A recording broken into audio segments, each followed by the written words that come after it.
Hello, everyone. This is Kendra from the Persevering Penguins, and we are doing a theory discussion today. The theorist that I chose was Sister Callista Roy. I actually chose her because she was the theorist that my baccalaureate program was based on. So she was actually one of the theorists I was most familiar with, and in doing this project and really thinking about the impact that she's had, she is someone who has molded the way I look at patients.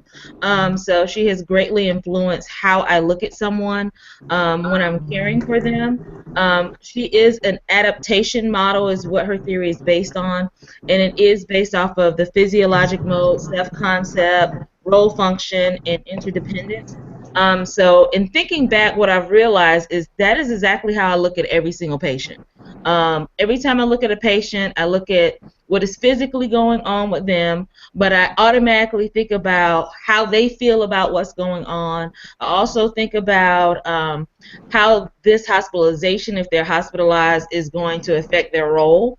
I also think about if they're in rehab, how having to go to rehab is going to affect their role, especially if maybe they're the breadwinner for their home and they can't return to their work role right away.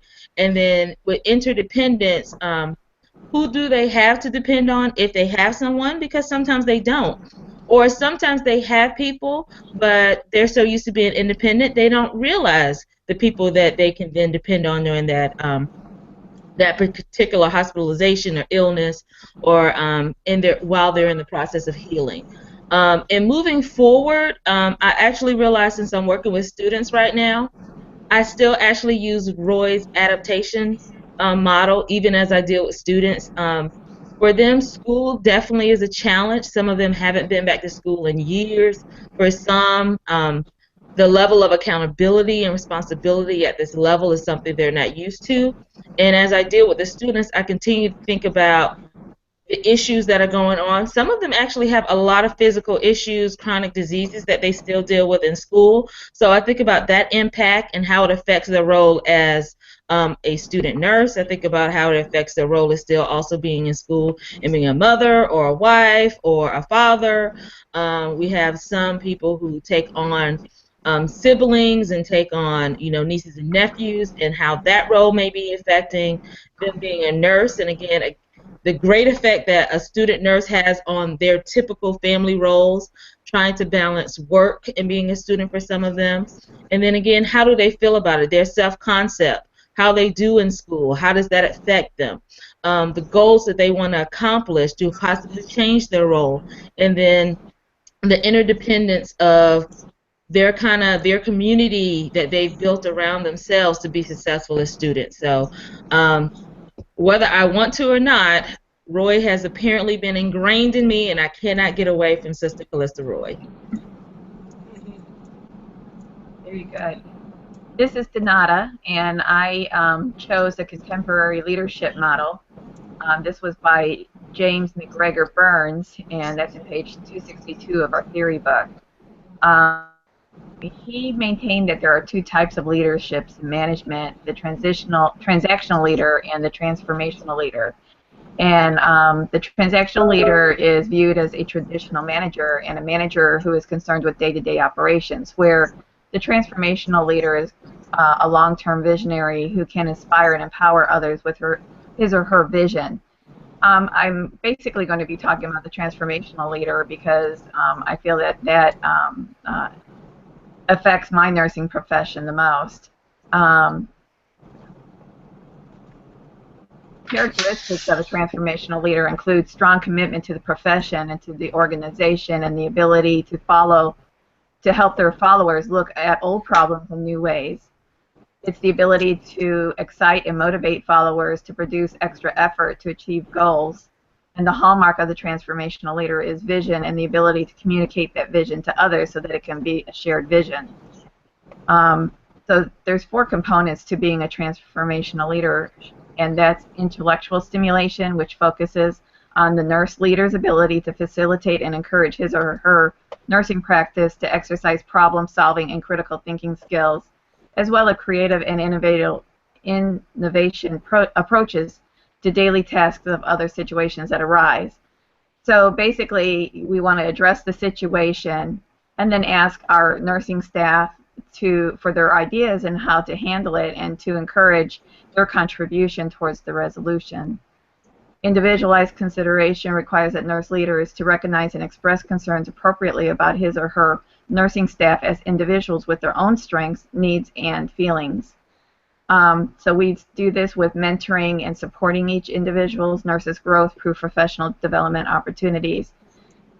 And this is the kind of leader I want to be. I just want to be able to mentor and support young nursing students and help them grow professionally. Inspirational motivation focuses on the ability to inspire and motivate his or her nursing staff in a visible, active way and form nurturing relationships with nurses and other medical staffs. And ideal influences challenges the nurse leader to be an effective, positive role model by walking the talk and never requiring nursing staff to do something he or she would not. This is accomplished by remaining consistent in the words and actions that are professional and supportive of the hospital's policies and procedures, and displaying positive traits such as honesty, dependability, and enthusiasm for nursing and patient care. I just feel that this was a perfect theory for us going into the leadership and education roles, because it's going to be so important that we portray positivity in our staff and in our students, so that together we can directly so we can directly work on making nursing the best that it can be. I'm not good at this, so. Good job. Hi, I'm Nicole Beal, and I chose to look at Patricia Benner's model, which is the PowerPoint presentation I also did, because right now at work we're actually working through a new graduate program. So it's like an advanced, we call it advanced and journey, and one's for our ER ICU track and one's for our med-surg kind of cardiac step-down track. So it's had a lot of impact on me in realizing that nurses come in with all different levels of competency, and as they progress at different paces, for one thing, and understand once they've finished their orientation program, which is typically 3 months for a med-surg track. So once they finish the orientation program, they're still in that beginner stage of nursing competency. So they really still don't have the knowledge they need to make safe decisions all the time. They need a lot of guidance from mentors and from their preceptors. And I did an article actually yesterday about kind of comparing these with how we actually perceive our competence really is.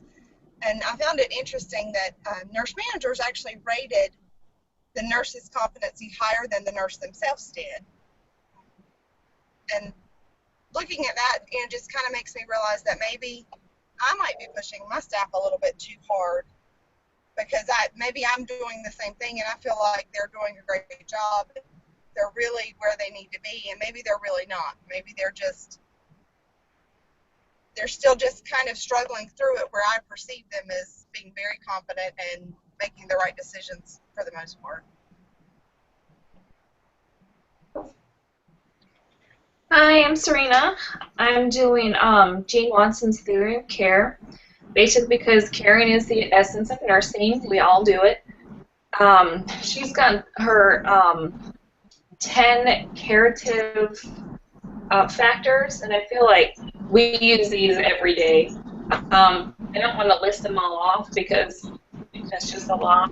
But basically, having value for your patient, respect, and instilling faith and hope, building that trust and relationship, being able to teach them so they can learn about their disease and how to get better, and basically be supportive.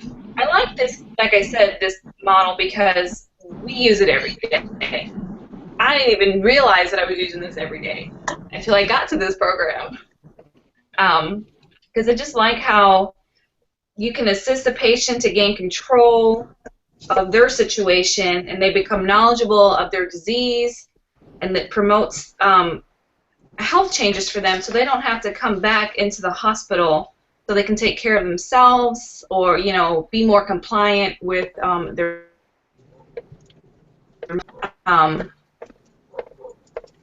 That's basically all I had.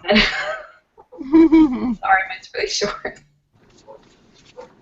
Well, ladies, I don't know about you all, but the more that we have discussed, especially the nursing theorists, the more I realize it's stuff that we do use in practice. I know for me, Roy is one, but I've since studied Levine and also Henderson, and of course Florence Nightingale.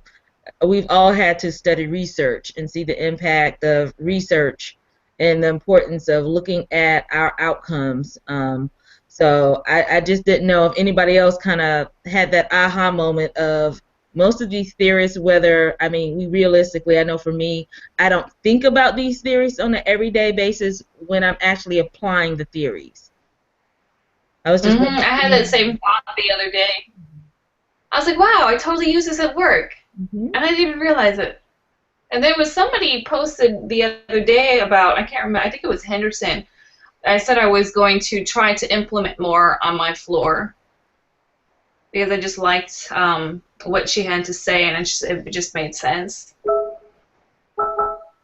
And I had written too that it's really interesting how all these theories, even this leadership theory that I talked about, this was based on some of Roy's adaptations. So it's interesting how all these theories really surround patients' holistic needs. And it's timeless. They all have a common basis, but then it's timeless because it's something that look, it started with Florence Nightingale and it continues on, and it's getting more defined, I think, as we're as nursing is growing, as the profession is growing, but it all comes down to the basic holistic needs of the patient, and then of course on evidence-based practice for the best patient outcomes. I definitely agree. It's in studying the theorists, it appears that, of course, a lot of the nursing theorists based a lot of their theories on scientific theories that were already in existence. And then I think as nursing has evolved as a profession, we've incorporated more of the leadership theories and being nurse leaders, like the leadership track that we have. So it is definitely all interrelated, it appears. So that has been enlightening in studying this course. Yeah, I did notice that a lot of people's theories pretty much start with Florence Nightingale. It's all about that mind, body, and soul. It is. It is the impact of our interventions if we would just study them and research them. So it's been interesting. Well, ladies, do you have anything else to add? No, good job, I do not. All righty, ladies, I'm going to stop the broadcast. Thank you all for listening.